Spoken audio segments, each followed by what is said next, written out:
going on, everybody? You were watching the Jets Report by Chat Sports. My name is Patrick Siepman, and coming up on today's show, with the NFL trade deadline just around the corner, I want to dive into what some of the top NFL insiders are saying. Ian Rappaport, Dianna Russini both had some thoughts on the Jets as the trade deadline approaches. Now, the NFL trade deadline is on November 4th at 4 p.m. Eastern Standard Time, so make sure you guys tune in then.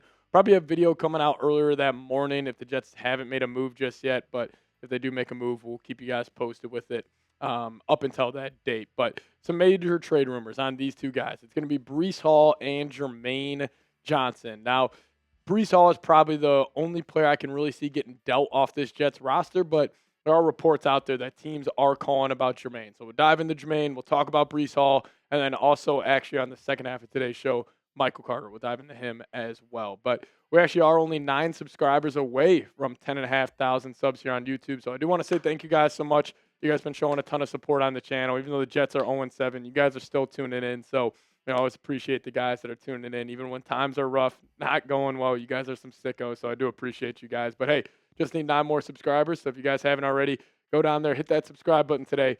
Keep you guys posted with everything around your New York Jets.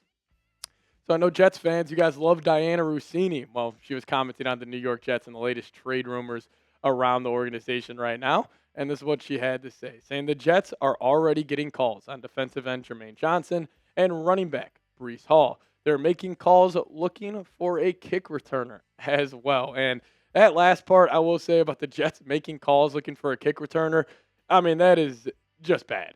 If the Jets trade any draft capital for a kick returner, you should just fire Darren Bougie the next day. Now, obviously, that's very reactionary, maybe a little too hyperbolic, but seriously, if the Jets even give up a 7th-round pick for a kick returner, the whole process of that is absolutely horrible. So you cannot even just, you are in no position to give up any draft capital whatsoever. You are an 0-7 team. Who cares about the kick returning position? You can put anybody back there. It's not going to really change too much, so a little concerning that the Jets are making calls there, but I also doubt that they actually end up making a move. Now, let's talk about Jermaine Johnson here, because obviously teams are calling, and trading Jermaine Johnson, in my opinion, is incredibly tricky, and there's a lot to talk about here. And I think the first thing we need to talk about is, one, are the Jets going to pay him? Now, I think the Jets would love to keep him on the roster. I think they would love to have him kind of be a building block for this team moving forward, because Jermaine Johnson is still a hell of a football player when he is on the football field. But also he has had a lengthy injury history, so I'm not really too sure what his average per year salary would end up being. Maybe it's around 20, 22 million, because when he is out there, he's a hell of a player. And this year, he has been very dominant in very limited action. So yards per carry allowed on designed runs going against the Jets defense. When Jermaine Johnson is on the field, you're only giving up 2.9 yards per carry. That's incredible. Now, when he is off the field, you're giving up 4.4 yards per carry. So that's kind of speaking to his impact against the run. Obviously, Will McDonald really struggles at setting the edge. So having another edge rusher like Jermaine Johnson, who, this was kind of a red flag of his game at the start of his NFL career, but this year he's definitely turned it around. Now, in terms of getting home to the quarterback, percentage of pass plays resulting in a quarterback hit, 12.3% when he is on the football field. That is one of the highest in the National Football League. So that is a great stat for Jermaine. But also this is one of the lowest in the National Football League, 5.8% when he is off the field. So if the Jets were to move off Jermaine Johnson at the NFL trade deadline, even though this defense has turned around the past couple of weeks, you end up trading him, the defense would go back to probably being one of the worst in the NFL. Like, that is how impactful he has been this season. Now, in terms of paying Jermaine Johnson, the Jets' projected cap space for next season is $92.3 million, which is 6th in the National Football League. But also a key note when looking at that number, Garrett Wilson and Sauce contracts are backloaded. So when you have, obviously it looks good, you have $92.3 million to spend. That's great. But also the Wilson and Sauce contracts really don't kick in until 2027. So if you were to pay Jermaine Johnson, you just got to think about, all right, we're going to pay 5-6 guys, top of the league money at the respective positions. Is Jermaine Johnson one of those guys? I think he is, but it could be tricky because also the roster as a whole has a ton of holes. So do you want to maybe go for a more complete roster? Because the Jets are a very top-heavy roster right now. You obviously got some good football players, but the depth behind them, isn't too good. And I do believe Jermaine Johnson is a guy you should build around. I think he is a franchise edge rusher. Now, is he on the level of an Aiden Hutchinson, Myles Garrett, like Nick Bosa or T.J. Watt? No, probably not. But I think he's in that second tier where he's on the level of the Danielle Hunters. maybe not as good as like a guy like Jonathan Gennard, but he is still probably in that like 11th to 20th best edge rusher in the league. And you need guys like that because I think football, in terms of building a roster, it's very simple. You got to get that quarterback, you got to get that left tackle, and then you got to be able to get home to the quarterback. So Jermaine Johnson obviously falls in that bucket, but also injuries with him are a concern because if he has another major injury, I mean, obviously that would not be good for him and his development. And even though Jermaine is already developed nicely, but if you want him to reach that next level, he can't have another setback. So it's a tricky situation. Now, teams will be probably calling the Jets and offering a third round pick. Maybe you could get a second round pick for him. You're not going to get a first round pick for Jermaine, but for a second, I would have some interest there. But if it was up to me, I would probably just hang on to him. If you do end up not deciding to pay him, he'll sign a big deal in free agency. So you could kind of play the comp pick formula there. But you got some of your thoughts. Would you trade Jermaine Johnson for a second? Give me a T for trade or give me a P for pass. I'll talk about Breece Hall and Michael Carter here in a second. But before we do so, got to tell you guys about today's presenting sponsor, that being Prize Picks. You and I make decisions every day, but on Prize Picks, being right can get you paid. So don't miss any excitement this football season on Prize Picks, where it's good to be right.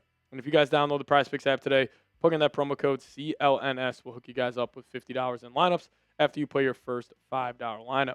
Prize Picks has a brand new feature called Stacks, meaning you can pick up to the same player 3 times in the same lineup. So, for example, if you want to pick more on Josh Allen's pass yards, rush yards, and touchdowns, well, now you can't pick all of them in the same lineup only on Prize Picks.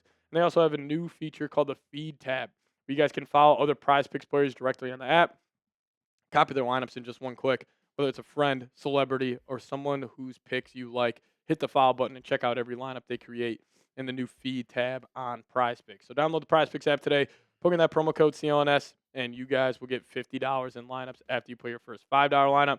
That's promo code CLNS to get $50 in lineups after you play your first $5 lineup. But shout out to Prize Picks for sponsoring today's show. Prize Picks, it's good to be right. All right, let's talk about Breece Hall quickly because I do think it's more likely than not that he ends up getting traded. And I'm pretty confident in that because, the Jets, you already have a conversation. Are you going to pay Jermaine Johnson? Are you going to pay Breece Hall? They're not going to pay Breece Hall. And, like I was saying with the comp pick formula, well, you could make the argument, well, what if the Jets just let Breece Hall walk, keep him on the roster this year, and then you could get a comp pick for him? Yes, that does make sense, but also that would limit the Jets spending in free agency because if you go out there and spend a lot of money, but you also let players walk for a lot of money, you may not get the comp pick that you would have originally hoped. My prediction, though, about Breece Hall, I think the Chiefs are going to trade for him. This Chiefs offense is absolutely unreal. The passing game looks like how it was back in 2022, where even though they didn't have, Tyreek Hill at the time, they were still an explosive passing offense, and that's kind of how they feel this year. They have a lot of juice, but if they want to kind of get that extra edge, go try to make another Super Bowl, I think making a trade for Breece Hall would make a lot of sense on the Kansas City front, but also Ian Rappaport had this to say on the latest Jets trade rumor, saying the Jets are a target for teams as well. Running back Breece Hall has gotten the headlines, but there appears to be more of a chance that a defender like cornerback Michael Carter II could be dealt. Perhaps even 2022 first-rounder pass rusher Jermaine Johnson, a pick of the previous regime, could be traded. And, in terms of trading Michael Carter, like this would just be a typical 6th, 7th round, late pick swap, kind of like what Muji did for Juwan Briggs. Maybe you could even get 2 6 for him like they traded for Harrison Phillips. But I'm not sure Michael Carter II gets his job back, mainly because Jarvis Brownlee Jr. has been absolutely unreal. This guy, for not playing a lot of slot in his career, leading up to him joining the New York Jets, he's been amazing. Like, he is great against the run, a very aggressive corner. He's a great tackler. He's got great instincts as well. And we've also seen him improve in coverage a whole lot. Like, I will give Muji credit, even though this year has not been going well. The trades he has made for Briggs, Harrison Phillips has been all right, but this trade specifically for Jarvis Brownlee Jr. might be the best move he has made so far. So I would be open to trading Michael Carter. Probably not open too much to trading Jermaine Johnson unless maybe you could get like a 2nd and a 4th round pick. Then I could have some interest there, but I think he's a guy you got to build around. But Michael Carter, Breece Hall, they can go get more draft capital and try to build this team the way Muji and Glenn eventually want to. But you guys made it to the end. We appreciate all of you guys for watching today's show. Just hit me with the Go Jets down below in the comment section. Even though they're 0-7, I appreciate you guys for still tuning in and watching the video. So we'll see you guys next time. As always, Go Jets.